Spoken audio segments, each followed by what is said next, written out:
With the cough and cold season just around the corner, every retailer needs to have a plan in place to maximize Hall's sales. Just follow these simple tips for a healthy Hall season. 1. Profit from promotional displays. Hall's is the #1 cough drop in Canada, with 63% share, and it experiences higher sales when advertised or put on display. Hall's accounts for 7 of the top 10 SKUs in everyday cough. Jumpstart this season's sales by using impactful displays and danglers to grab customers' attention. Work with your sales rep or go to freepos.ca to ensure you've got the most up-to-date POS materials. 2. Place the Hall's display in a prominent location.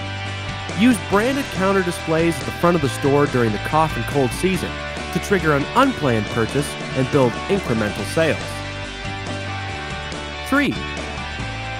Keep Hall's SKUs together on the top shelf, and there should be a full assortment of flavors available at all times. Use the suggested planogram to keep Hall's sub-brands horizontally blocked, starting with Centers, followed by Mentho-Liptus Halls, then Vitamin C and Refresh. Make sure both brand pillars, Relief and Vitality, are always fully stocked and visible on the shelf. 4. Don't forget about out-of-season sales. 40% of Hall's sales happen outside of the cough and cold season, so make sure your store is stocked all year round. With these simple tips in mind, you can go into the cough and cold season with a leg up on the competition.